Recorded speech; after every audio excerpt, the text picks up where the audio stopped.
In 1980, I bought a high mileage 1969 Ford LTD 390 V8. That's almost a 6.5 liter engine. It's got about 9 miles to the gallon. I was a college student in Pasadena at the time, and I bought the car from another broke student for $50. The liability insurance for 6 months cost $40. And it was quite a unique car. The engine was worn out, the transmission had problems, the tires had little tread left on them, but as a poor student, it was invaluable. For the Feast of Tabernacles in 1981, I drove it all the way from Pasadena to Wisconsin Dells and back with 4 other students. A very, very good friend of mine at the time was along for the ride. Her name was Terry. The car made the trip without a hiccup, except for a flat tire early on a Sunday morning in the middle of nowhere somewhere in Oklahoma. And how we got that flat tire fixed is actually an amazing story in itself, but it's a story for another day. The car had an interesting problem. The main flywheel at the rear of the engine, where the starter motor engaged to spin the engine over, had teeth missing.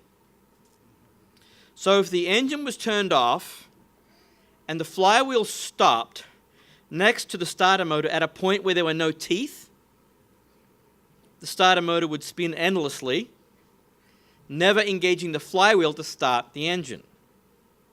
This happened about 50% of the time, because lots of teeth were missing and in different places around the flywheel. So I went to Pep Boys and I purchased a large wrench that I kept with me in the car. And each time the car wouldn't start, I'd climb under the front, put my wrench on the main crankshaft bolt, and manually turn the engine 20 or 30 degrees to a point where I hoped there would now be teeth so that it would engage the starter motor. And many a time, while in my suit or on a date with Terry, I'd lay a rag on the ground, climb under the front of the car, turn the engine around a bit, climb back into the driver's seat and try the ignition. If I did it right, the starter would engage the flywheel and the car would start right up. But if I turned the engine to another point where there were no teeth, the starter would not engage. I'd have to climb back out, get under the car, and start all over again. But this is not actually the main point I want to make about this wonderful beast of an automobile, but it does illustrate the life of a student with very little money rather well. Here's the point. Being a student working for about $1.75 an hour and only allowed to work 20 hours a week on my international student visa meant that cash was rather limited. So, whenever I put petrol in this car, I would usually only put in $1 worth. Gas was about 59 cents a gallon. So I got about 1.5 gallons of gas. And afterwards, the fuel gauge would still show empty. But I knew I could go about 12 to 15 miles on that dollar. How do you think that worked? I could take Terry out to get a hamburger, even some pie at Marie Callender's. But after about 2 round trips, I knew I'd be out of gas. A few times the engine misfired as it gasped for gasoline, but by shaking the steering wheel, pumping the brakes, I could get the gasoline to find the bottom of the tank, and a few more ounces of fuel be pumped into the carburetor as we, coasted to the nearest gas station to put in another $1. And Terry and I dated like this with this old Ford LTD for 3 years. And she patiently watched in nervous anticipation year after year as I manually cranked the engine around with my wrench several times a week as I put $1 of gas into the tank on an as-needed basis. But guess what? The inevitable happened. I miscalculated my mileage, and I ran out of gas twice in those 3 years. Actually, I'm rather proud of the fact it was only twice in 3 years. I was literally running that car on petrol fumes. The carburetor must have been almost dry many a time. So such is the life of a college student, thousands of miles from home on a strict, limited budget. So, what's the real point here today? What are we going to discover about ourselves in this sermon? Because, of course, there has to be a spiritual analogy and tie-in here today, right? Here's the title of the message: Running on Fumes. Running on fumes. It's one thing to run a car on fumes. But what about in our spiritual life? Can we afford to just put in $1 of gas at a time? Can we really go day to day just running on fumes? How serious are we about developing our relationship with God? Are we just putting in a few cents at a time? Or do we fill our tank? Are there any scriptures that come to mind in this regard? Any parables that jog your memory? Is there an example in the scriptures of gas tanks running on empty? I believe you know where I'm going. I've divided this message into 4 main sections. And the first one I've called Your Lamp. Your lamp. Let's turn to Matthew 25. Read the first 13 verses. Matthew 25. Let's begin in verse 1, where we read the words of Jesus Christ, where he says, Matthew 25:1, "The kingdom of heaven shall be likened to 10 virgins who took their lamps and went out to meet the bridegroom. Now 5 of them were foolish, 5 were wise and 5 were foolish. Those who were foolish took their lamps and took no oil with them. But the wise took oil in their vessels with their lamps.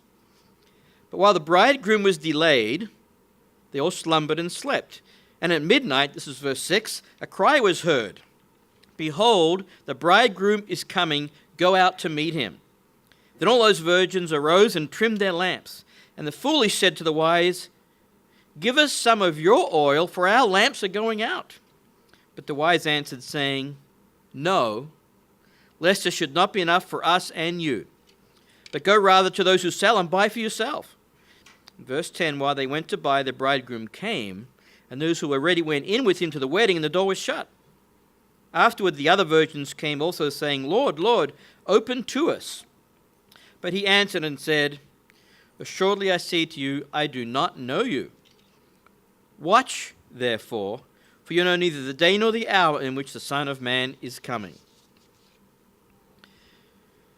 The lesson for us today, the warning for us today, is don't let your lamp run out of fuel.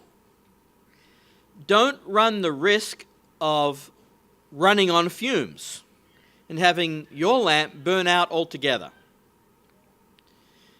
And as you know, this applies to us not being filled with petrol, but being filled with the Holy Spirit. And it applies to everything that we fill our minds with throughout the day. Many of you have heard of the media empire started by Glenn Beck. He has his own daily radio show in the United States, and now he has his own television channel that runs 24 hours a day. It's a mix of news, commentary, analysis, and for many people he's become a beacon of hope and a positive religious example. On Wednesday, May 28th on his radio program, Glenn shared some very frank advice that he recently received. A friend told him, "Glenn, you're out of gas." And as you may know, Glenn is on the forefront of exposing the dangers of US society drifting further and further from biblical values and drifting further and further from a belief in God. Let me quote from a part of the transcript of Mr. Beck's radio program that day. You can find it on glennbeck.com if you wanted to read the whole thing. But it's called "You're Out of Gas." Glenn shares the frank advice he recently received. I'll quote you a few lines. He says, "Now let me give you the piece of advice you are probably not going to like that somebody gave me just this last weekend that is absolutely correct. And the reason why he gave me this advice is because he knew I would know it's right. The question is whether I do it or not. He said, 'Glenn, you are running on fumes, brother.' And I said, 'I know I am. I'm trying to change my life a bit.' And his friend says, 'No, I'm talking about spiritual fumes. You've put poison into your body for so long. Into your mind, you have put this hate. You've put all of the news stories, all this anger.' And I said, 'I'm not reading hate. I'm reading things about hate. I'm reading things to try to understand it. I'm reading the news.' And then Glenn continues, 'We've talked about it before. I feel, and I know you do too, you feel like you're watching your kid being slowly strangled. Our country's being strangled to death. Our way of life being strangled to death. Our faith is being strangled to death. And we're watching it. A violent scene each day, and we talk about those things every single day.' And then his friend said, 'How many hours a day are you focused on the things that are wrong in the world?' I said, 'My whole day.' And he said, 'How many hours are you reading your scriptures?' And Glenn said, 'I don't know. I try to do half an hour, maybe an hour.' And his friend said, 'You've got to drop everything else. You're out of gas. There's no way anyone can talk about love. There's no way anyone can focus on doing the right thing if you're not putting more in of that than the other, especially since you've depleted everything.'" So that's the end of my quote. So is your tank depleted? I know that mine has run close to empty before, but we have to refill it regularly. We have to top off our spiritual tanks, and that comes from daily prayer and Bible study. Don't run on fumes.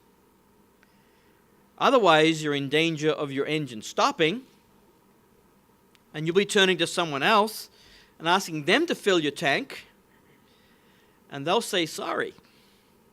No, lest there should not be enough for us and you, but go rather to those who sell and buy for yourselves. And then the bridegroom will come, the wedding door will shut before you have time to get back with your petrol, with your oil, with your full measure of God's Spirit. So the question is, how full is your oil lamp? Is it close to empty? Let's look at this from another angle. Number 2, your food. Your food. Best-selling author and Oprah columnist Karen Selmanson has a motivational postcard you can buy on her website at notselman.com that says, "What's on your mind becomes what's in your life. So think the thoughts you want to see." I'll repeat it. What's on your mind becomes what's in your life. So think the thoughts you want to see. It's the same for us in our spiritual lives. What you fill your mind with eventually becomes your life. So if you fill your life with God, with His Word, and with His Spirit, that becomes your life. But if you don't, your other priorities then become your life. Basically, we are spiritually what we eat. What are you eating every day? Many, as we know, are eating garbage. Many are eating fast food, junk food, fast spiritual meals. Fast food seems easy because preparing a balanced diet, preparing a balanced spiritual diet, takes time. It takes time out of your day. It can be difficult.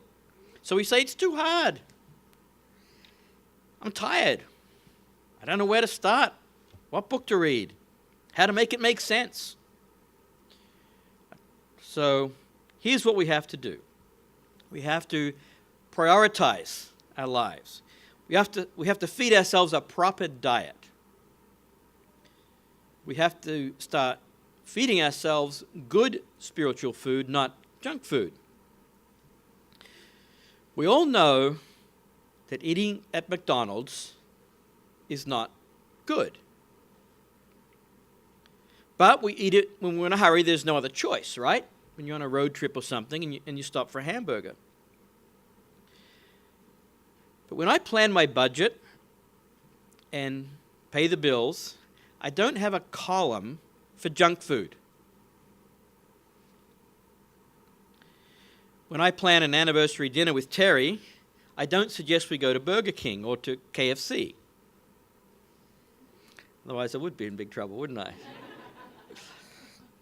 I don't say to her, hey, I've been saving up. Let's go to Taco Bell. Now, we go through a fast food drive-through because it's convenient, because it's fast. We don't go there because we need nutrition. We go there because we need some basic sustenance as we head up the road. So spiritually, are you just going the fast food route for basic sustenance? Or are you planning a proper meal filled with nutritions and godly vitamins and protein? Instead of going the fast food route, we must take the time, spend the time, and do it right. Here's another, perhaps very modern way of thinking about this. Instead of the example of fast food, how about social media? Do you spend more time on Facebook each day than you do on spiritual matters? If so, you may be high on social media fuel, but running on spiritual petrol fumes. So think about your spiritual food. Here's the third way of looking at it, the third angle, and that is your roof. Your roof. So you've got your lamp, your food, now your roof. When do we usually find out that we have a problem with the roof on our home? When do we realize it needs some maintenance? On a nice sunny day? During nice spring or summer weather? At a July 4th picnic? No. We realize our roof has problems when the rain comes pouring down. We see a wet spot on the ceiling. We see a drip next to the fireplace or the chimney. We see water on the windowsill. Roofs don't leak when the weather is dry. We look up, and the roof's not leaking because it's not raining. And because it's not leaking right then, there's no need to repair the roof, right? Now that really makes sense. At least that's how it looks to the casual observer. No, on the other hand, the best and perhaps only time to properly repair a roof is when it's not raining. You repair your roof when the sun is shining. So we find ourselves in a dilemma. The rains come, and then we think, boy, I should have repaired my roof yesterday. At home, Terry and I have had problems with our chimney for about 16 years. Ever since we moved into our house, actually. We'd be sitting around the fireplace in the winter, with snow outside, and then we'd look up and see a small brown patch on the ceiling next to the chimney, and I'd say, you know, one of these days, We need to fix that leak around the chimney. I didn't think of it when the sun was out. It always seemed to be on a rainy day that we noticed it, not during the middle of a hot summer. Because when the rains come, the integrity of our roof is tested. I do have some good news. We had our chimney rebuilt last month, so all should be fine now. But all too often we put off for tomorrow that which we do not need to do today. There's something very human about that pattern. We do first things first, set our priorities on a nice sunny day, and we move the roof repair down the list because it's not essential right at that moment. But then when the rains come, we wish we'd fixed the roof. So here's the point for today, and I'm going to turn to Matthew chapter 7. Our spiritual roof must never be allowed to leak. So rain or shine, be sure the roof is in good repair. The damage, the weak spot, the broken tile is not so apparent until the rains come. So Matthew 7 verse 21. Not everyone who says to me, Lord, Lord, shall enter the kingdom of heaven, but he who does the will of my Father in heaven. So here in verse 21, this sounds a bit like the shocked 5 virgins who returned with their oil to find the door to the kingdom locked. When the Lord said, I don't know you. Verse 22, many will say to me in that day, Lord, Lord, have we not prophesied in your name, cast out demons in your name, and done many wonders in your name? And then I will declare to them, quote, I never knew you. Depart from me, you who practice lawlessness. And then he explains it further, verse 24. Therefore, whoever hears these sayings of mine and does them, I would liken him to a wise man who built his house on the rock. And the rain descended, the floods came, the winds blew and beat on that house, and it did not fall, for it was founded on the rock. But, verse 26, everyone who hears these sayings of mine and does not do them will be like a foolish man who built his house on the sand. The rain descended, the floods came, the winds blew and beat on that house, and it fell, and great was its fall. And so it was when Jesus had ended these sayings that the people were astonished at his teaching, for he taught them as one having authority, not as the scribes. When the rains come, the strength of the dwelling becomes obvious. To a casual observer, the home in this parable looked fine. You couldn't see what was underneath. You couldn't see what it was built on. You couldn't see the foundation. It looked fine. Until the rains came and its integrity was tested. Just like the roof on your house. And of course, we're thinking now about a spiritual house, right? A spiritual roof. Why don't we build our homes? Why don't we build our lives on a more solid foundation at times? Why do we put off the spiritual roof repair? Well, maybe we think the rains are delayed. Maybe we think it's not going to rain today or tomorrow. Thinking the rain is delayed can make a person hesitate. We think tomorrow will be sunny also. But pop-up thunderstorms can surprise us. And there's a giant pop-up thunderstorm brewing in the world right now, especially in the Middle East. Just to give you some perspective on where that region is headed, let me quote from a very insightful article published on June 23, because it does give us reason to pause and have concern. It's called Choosing Sides for World War IV by Herbert London. As I said, from June 23. You can read it at familysecuritymatters.org. Herbert London is a senior fellow at the Manhattan Institute and president emeritus of Hudson Institute. Here's what he said in his piece, Choosing Sides for World War IV. With the fall of Mosul to ISIS terrorists, or I'll just say ISIS, to ISIS terrorists, The goal of a new state incorporating territory in northern Iraq and Syria may be a reality. As I see it, this is more than a Sunni-Shia conflict within the confines of one region. It has the potential to be the catalyst of World War IV. He says a Cold War being World War III. All of the geographic suppositions of the past have been challenged. The lines defining Syria are decimated. Syria will be dismantled, along with Iraq. A Kurdish state is a distinct possibility, even though Turkey will be vigorously opposed to it. Jordan's future is now in peril, forcing Israel to protect its eastern front. Iran will join its Shia allies in Iraq to realize as much of the country as possible and to oppose the Sunni ISIS.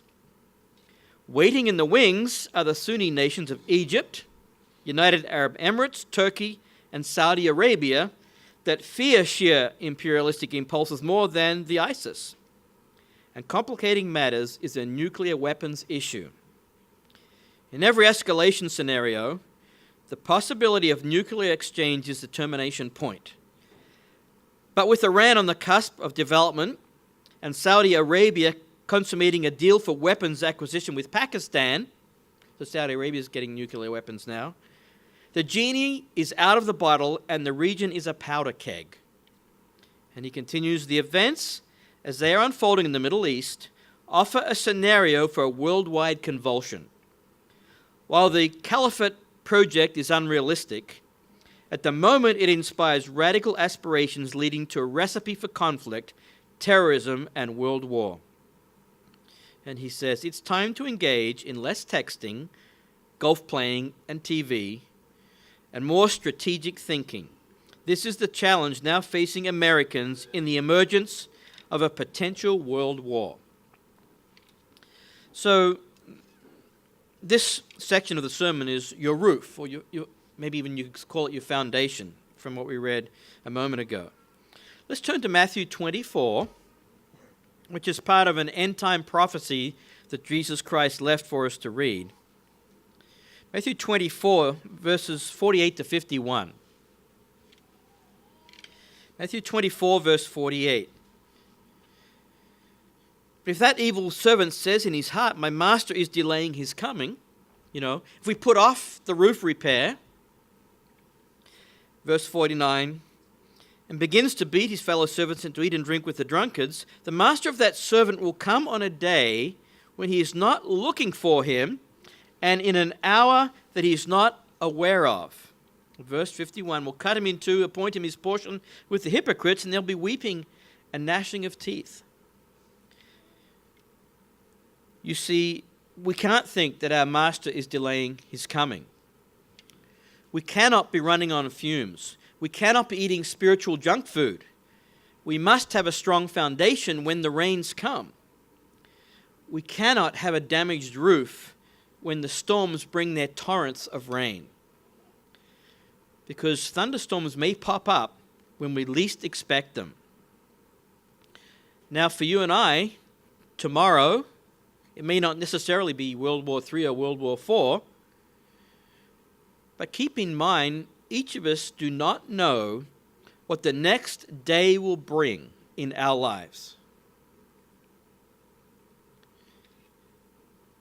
The return of the Master, as far as we are concerned, could be the next day, our next waking moment. When do we repair our spiritual roof? Well, if it's damaged, the answer is right now, while the sun is shining, before the thunderstorms come, before the Master returns. We do not want that door shut in our face, do we? And finally, here's another way of looking at this subject, number 4, your hull, H-U-L-L, your hull. What kind of an image do you project? What do people see on your surface? Usually, it's not your foundation that is immediately recognized by a new friend or a new acquaintance. No, they see your outward appearance first. Hi, I'm Peter. What's your name? and they just see the outward appearance at first. For ships, the rule is that the part that's under the surface should weigh more than what's above the surface. Otherwise, the ship will be top-heavy and capsize in a storm. Our spiritual strength is like that. What's under your surface has to be greater than that which is in plain sight. A deeply converted Christian can be counted on to do the right thing even if nobody's looking. But those with less strength, those not so close in their relationship with God, may only do the right thing while other people are looking, but whatever is expedient when others are not seeing their actions. The invisible part of our lives, our hull and rudder, must be strong and heavy. They must give us stability when the storms of life arise. And that will prevent us from capsizing. Otherwise, we won't be able to stand when the storms of life shake us. Our keel and our rudder must give positive direction, lest we go off course. So the question is, will my hull or will your hull be able to withstand rough seas? Because for all of us, rough seas are ahead as God tests us and tries us so that he knows that we will follow him. A quote from The Economist from June 14th. The Economist, in an article titled "Charlemagne, a Promise Barely Noticed, Europe Struggles to be Heard Among Its Middle Eastern Neighbors." And here's the quote from this article from June 14. "America's retreat from the woes of the world is worrying its friends in the Middle East. Jihadists are surging through Iraq, Syria uses chemical weapons without retribution, and the latest American attempt to solve the Israeli-Palestinian conflict has failed.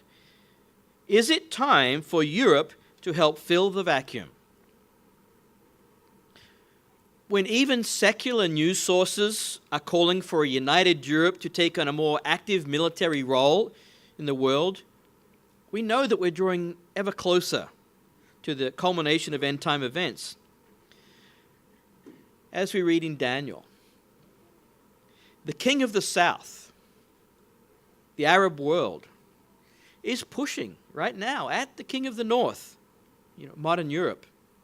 And at some point, things will snap. Someone's going to hit an iceberg. Will our ship stay right side up when the political waves surge to disastrous heights? That's our question. That's for us today. Mark 13. Let's turn over to Mark 13 for a moment. Mark 13, verse 33.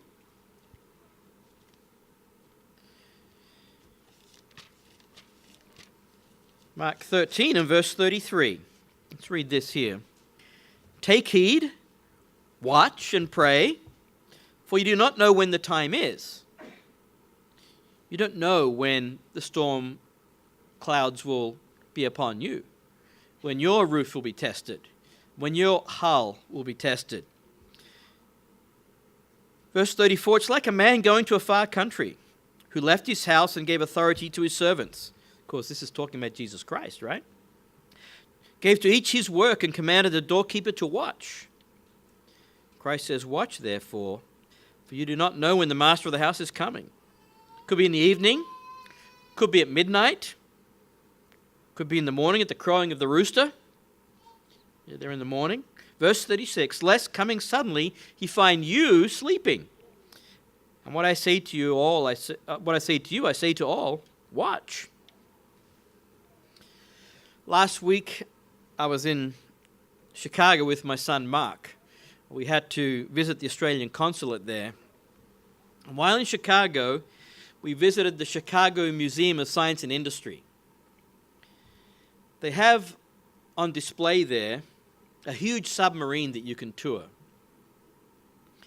On June 4th, 1944, a German submarine known as U-505 was prowling off the coast of West Africa on a hunt for American and Allied ships when depth charges from the USS Chatelaine blasted the dreaded U-boat out of hiding.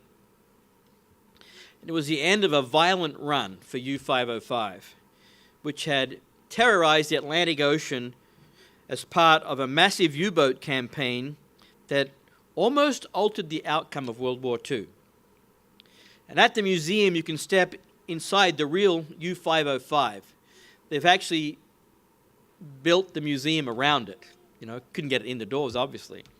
It was captured in the Atlantic and then later sailed down the St. Lawrence Seaway up in Canada into the Great Lakes and towed all the way to Chicago, where it is now.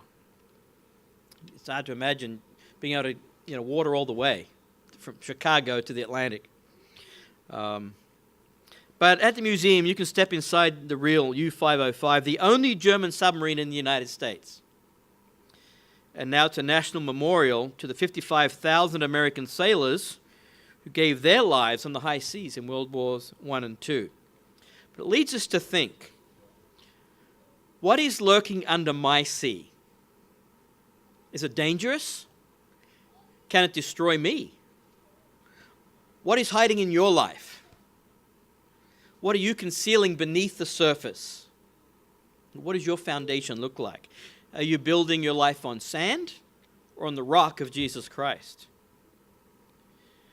Not only must our hull be strong and heavy, we must make sure it's not in danger of a hidden threat, a hidden enemy below the surface, a submarine of spiritual destruction.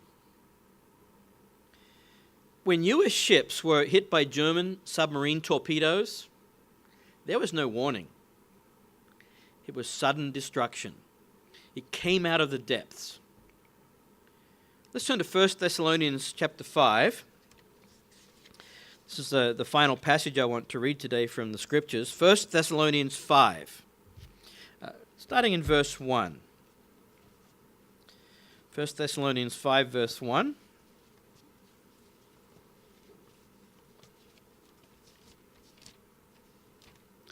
But concerning the times and the seasons, brethren, Paul says to them, you have no need that I should write to you.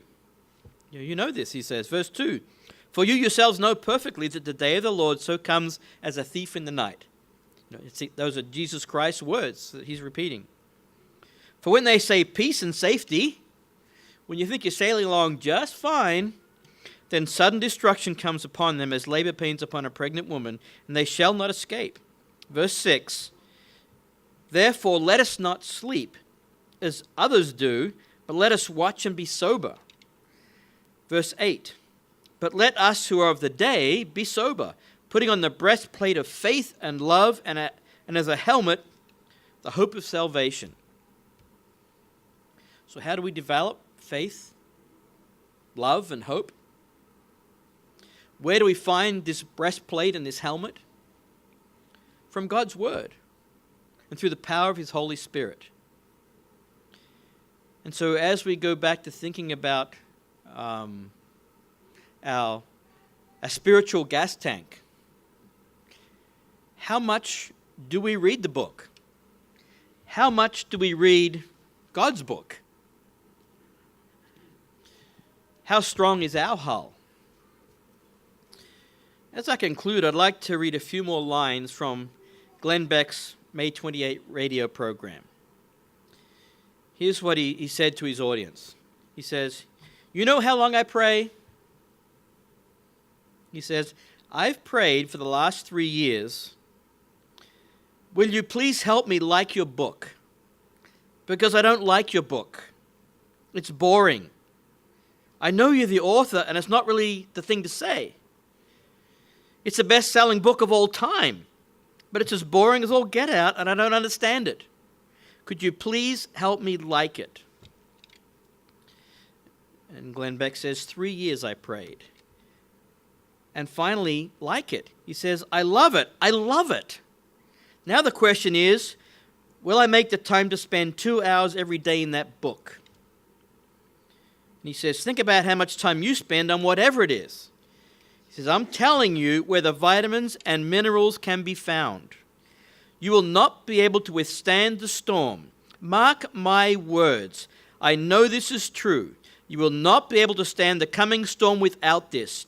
You will not be able to stand with love and honor and decency. You will not stand unless you do this. You know, that's absolutely true, isn't it? For our foundation to be strong, for our hull to be heavy and thick, for us to be eating the right food, we have to follow such sound advice. Read the book. Love the book. If you don't understand it, ask God to help you understand it, to explain it to you. It's amazing, someone with limited understanding even of the truth, when they ask God for understanding, they start to appreciate it. It's very sound advice. We know where the vitamins and minerals of life can be found. We know how to have an impermeable hull, a helmet, and a breastplate of armor. We know how to fill our lamps with God, His Word, and His Spirit. We of all people know. We cannot run on fumes. Our lamps must be full of oil. We must feed on God's food, the bread of life, not junk food. Our roofs must be repaired and secure ahead of the storm, not when the master knocks at the door. Our hull must be strong and heavy, and we must be aware of hidden threats in our lives below the surface and address them. In our church speak, our prayer to God and our study of His Word must go deep and be filling our lives. And it's a good reminder to us all as you and I step up to the challenges of life, as we prepare to be actual sons and daughters in God's family, in His kingdom. That's why we were born. Don't run on spiritual fumes. Have a full tank.